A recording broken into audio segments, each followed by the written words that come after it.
Hello everyone, and Merry Christmas, and Happy Hanukkah, and Happy Kwanzaa, and Happy Winter Solstice, happy whatever you celebrate. I'm here with an update video. And yes, I am very appropriately dressed this time. I am so tired. That's the update. Is that I'm super tired. No, there's more. So let's just jump right into it. Alright, so first off, what have I been up to? Recap of what's been going on. The October Halloween thing was like a huge success. It was awesome. I'm glad I was able to do it. I was incredibly burnt out because it was the first time I've done a big project like that in a very long time. But I figured that was okay because in November I would be doing NanoWrimo. And if you don't know what NanoWrimo is, it is National Novel Writing Month, where you challenge yourself to write 50,000 words in a month. And for the first time ever in the many years that I have taken place in NanoWrimo, I actually did it. I got to 50,000 words. I am super proud of myself. I got a couple of prizes, nothing like huge or anything.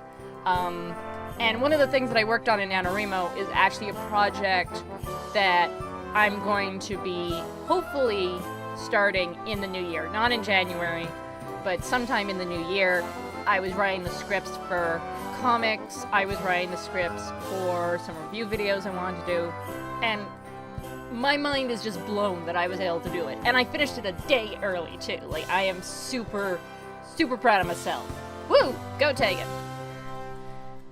Now, I also stated on my sites that there would not be a lot of updates in November and December. And at the around the end of November, my webcomic, Slugged Work, actually started a month-long hiatus, so I'm not gonna have any new comics up until the new year. So, the next order of business, updates. What am I gonna be doing in December? Pretty much nothing. Oh my gosh, I am so tired, guys. And it's not even that I'm working more hours at work. I am actually having a medical problem where I am having extreme dizzy spells. I'm going for an MRI to check it out. Yeah! Because my doctor has no idea what's going on. I have no idea what's going on. So, when I say I am tired, I mean that after an 8-hour shift, I can literally not stand up, or hold my eyes open, or hold a pencil, without the room spinning.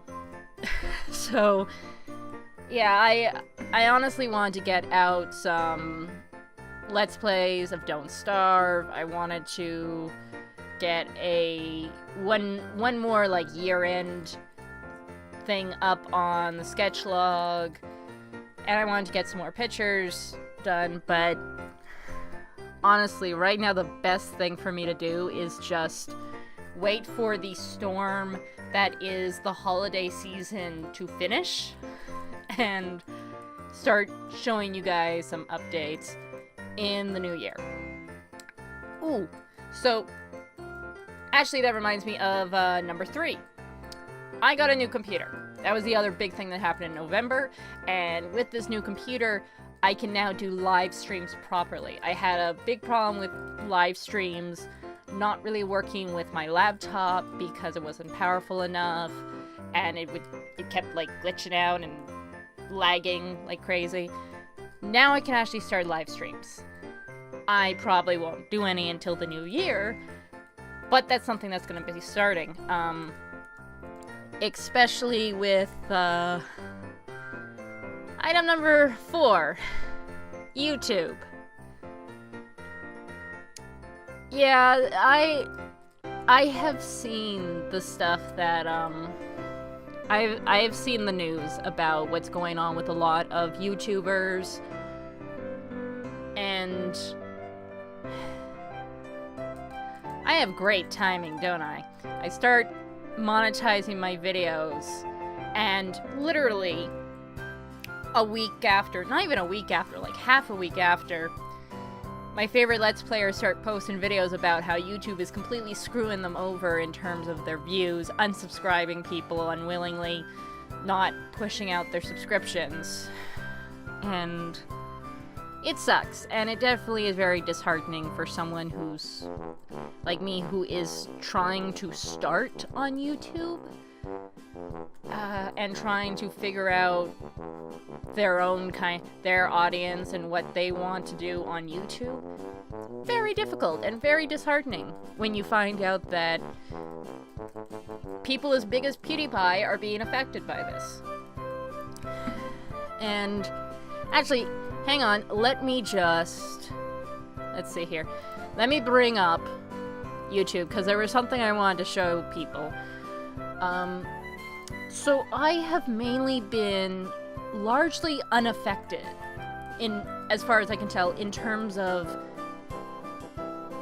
of views. I don't have much of an audience at the moment, so I can't really say I'm not being affected by views. I'm also not putting out videos, so what I mean is that I am largely unaffected in terms of I'm still getting all notifications. And I'll actually show people my my page, because I wanted to show some people something, because I think I might know why, and it's really stupid. So here is my YouTube page. Here's the home. So the videos I'm seeing up here, these all make perfect sense. We have some reviews, we have animations and stop motion stuff. We have Let's Plays from the Yogscast, Undertale, My Little Pony. We got the different Let's Players I pay attention to, but that is how it is now.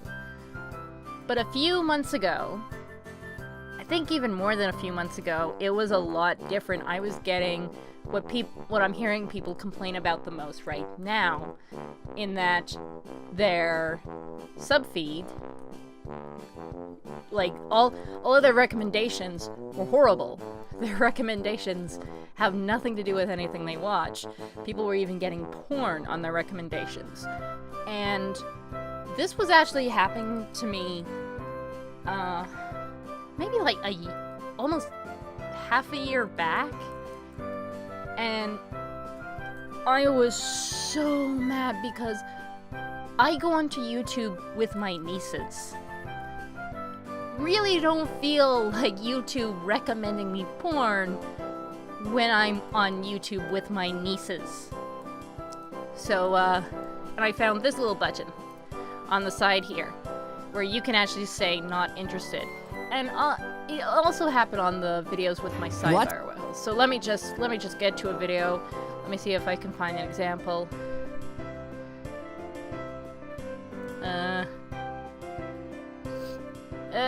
Yeah, I'm not really seeing anything. I'm trying to see if I can find something random, but basically, even my feed on the side here was all horrible recommendations. And what I had to do was basically go to this little part and say, not interested. Don't worry, I'll undo that. And I did that a lot. And that's the only reason why I think I might not be having the same problem. There's actually more to it. On your home here, when you put not interested, tell us why. And you can actually put down the exact reasons. And again, I did this a lot. I've already watched this video. I don't like the video. I'm not interested in this channel. I'm not interested in recommendations based on... Don't worry, I'm undoing this. Don't worry, don't worry. And there was my mouse. Okay, my mouse just unplugged itself and replugged itself in. So, basically over the last couple months, I have been fine-tuning my homepage. Which, to be honest, I shouldn't have to do.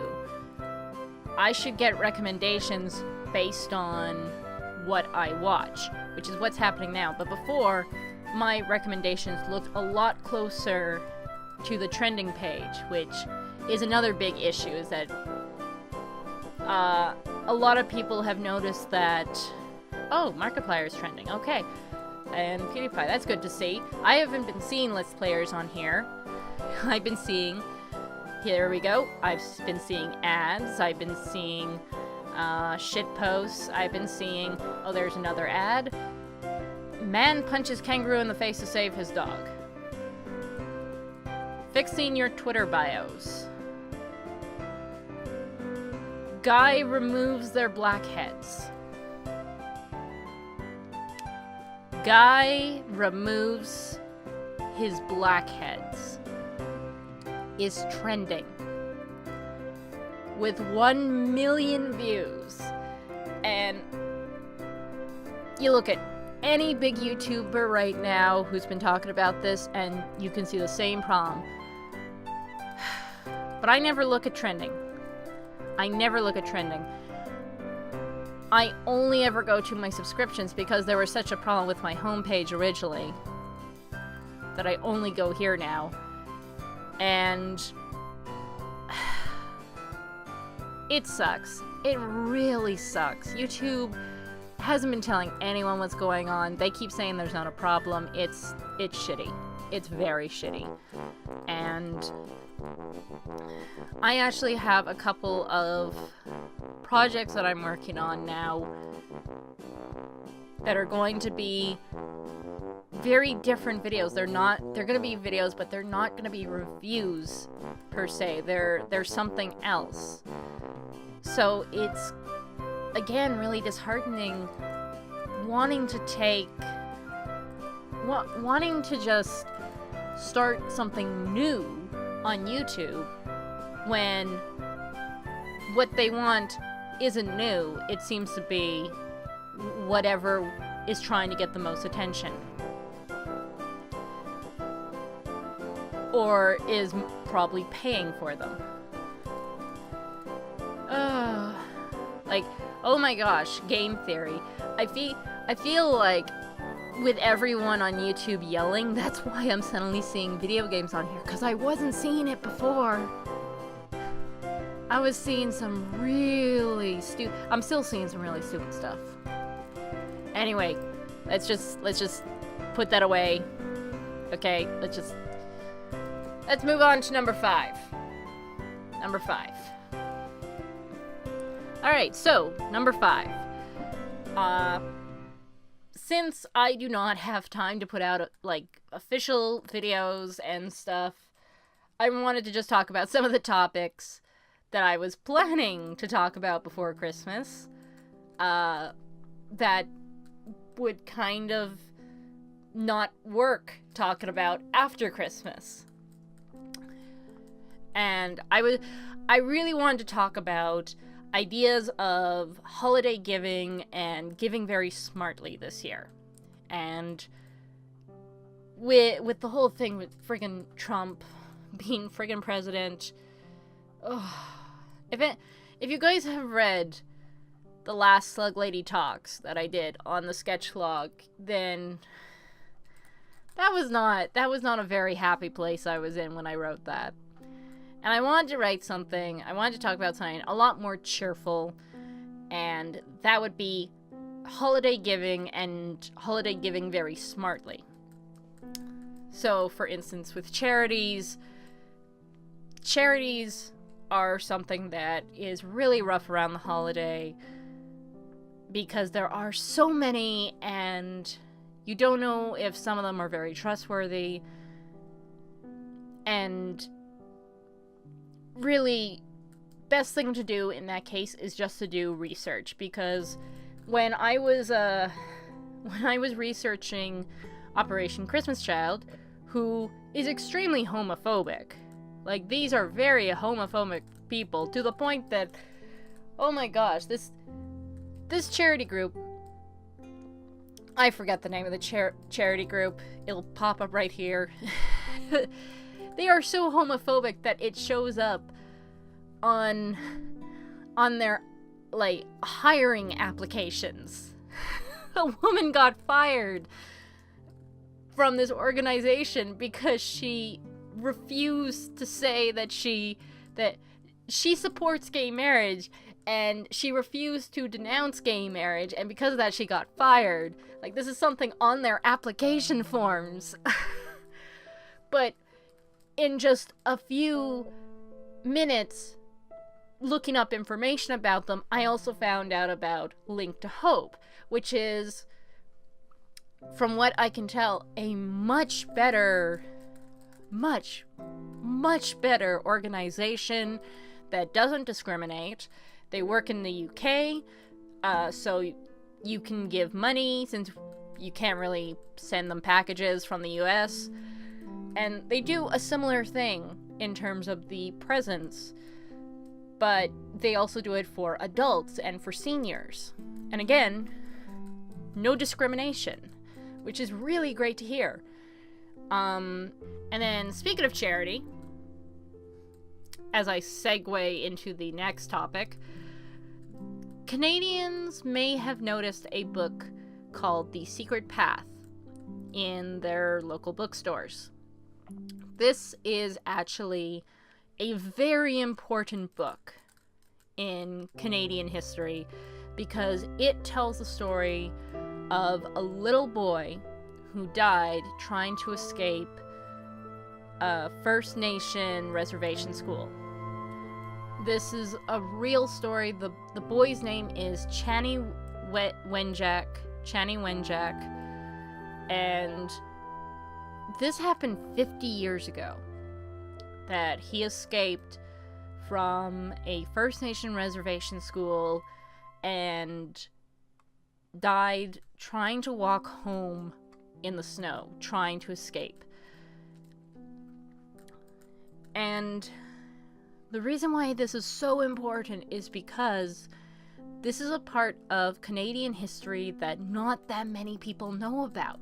And it's a very, very serious and very real situation as well. Like, the last reservation school, let's see, yeah, it closed down in the 80s. This stuff was still going on just a few years before I was born. And to you guys that don't know what this is, reservation schools were where they were federally funded schools where First Nation children would be taken from their homes and forced to learn learn European customs and language, and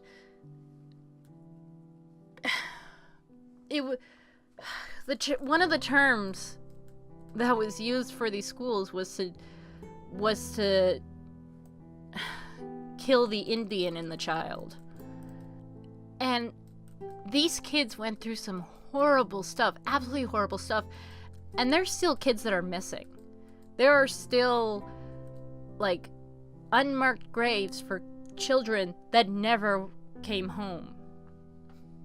And Channy Wenjack was one of them. He actually managed to escape the school, but didn't realize how far away his home was and ended up dying on the way home. And this is something that a lot of people have never heard about. They never taught this in schools. I learned this because of one class in school where we watched a movie. And that movie took place in, the setting for that movie called Where the Spirit Lives took place in the 1930s. So imagine my surprise to find out that there were still schools in the 80s. And also learning about this through my mom, who actually helps a lot of students that have learning disabilities, and a lot of students that she's helped are actually First Nations as well. And just finding out about some of the horrible stuff that, like, there are still huge repercussions because of these schools happening to First Nations peoples today. And it's only just now that Canada is starting to acknowledge it and sort through this huge, horrible, tragedy. And the Secret Path, you can get the CD, the LP, the comic book that goes with it. You can get all of these things now, and all of the funds from these, all the proceeds go directly to two charities. Let's see, I got their names here. The Gord Downie Secret Path Fund of Truth and Reconciliation,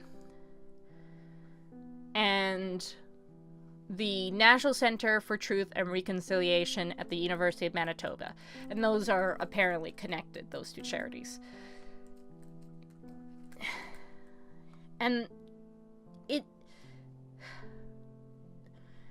with everything, with all the hate going on right now, with Trump being leader, with all of these hate acts going on right now, it's very important for everyone to remember what has happened, okay? The trouble that we're having right now isn't because Trump is president. It's because a whole bunch of other things that happened in the past that are still not fixed. And in Canada, one of those things is the First Nation reservation schools. The information about this tragedy is just being acknowledged and sorted out now, which just shocks me. Just absolutely shocks me. That I learned about this in high school, and only now people are starting to learn about it.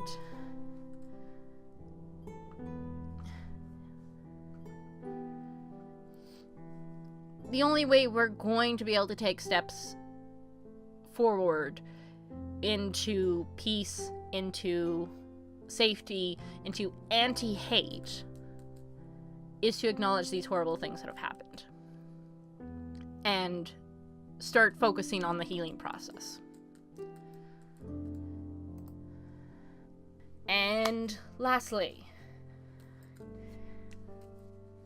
#Safetypin. I will admit, the whole thing about the safety pin seemed a little silly to me at first. It seemed like the next gimmick, and a lot of people are worried that it is a gimmick, that people are just going to use it as a silent protest.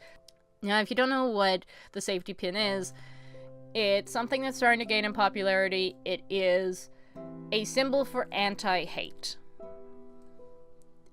That you will not stand for any kind of hate towards immigrants, towards any people of color, any people with different backgrounds, religions, sexualities, any of that.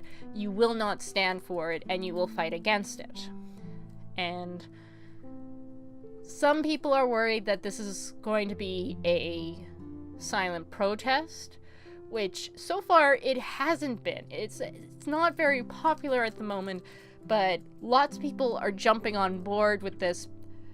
And there was this really good article I read on the Mary Sue, where someone said, yeah, we're all really worried that the people that are wearing these pins are fake protesters who are just doing that to make themselves feel better and aren't actually doing anything. But we also need to keep in mind that some of the people that are wearing the safety pins are also people that are part of these groups we're trying to protect. It's not all the 1%ers wearing these. And I myself am asexual and panromantic and have several mental disorders. And I think that's an important thing to keep in mind, that the safety pin isn't just about helping others, it's also about helping everyone, including ourselves. We are all in this together, basically. And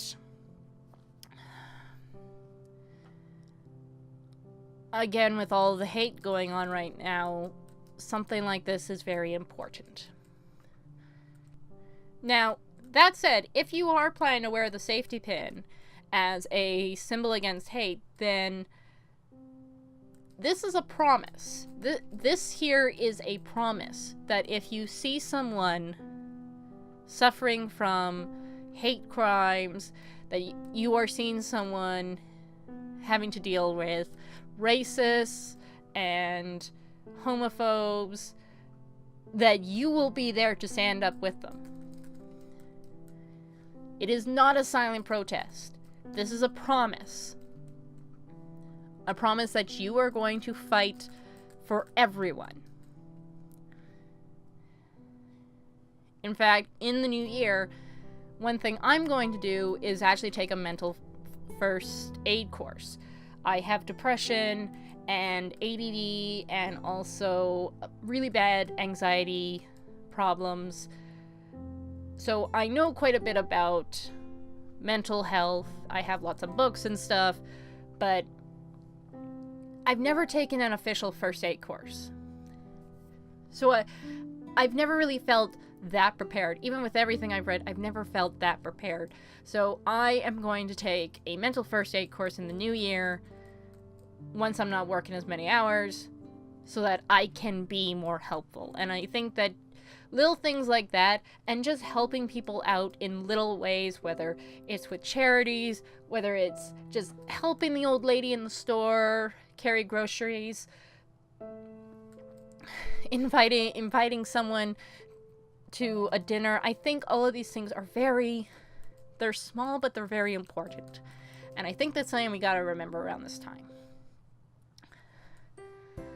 So, that's it for now. You probably won't see me until the new year. I need to get back to cleaning, as you can see. Lots of cleaning to do since I've got my new computer. And I will see you guys very soon. This is the Slug Lady, signing out. Bye!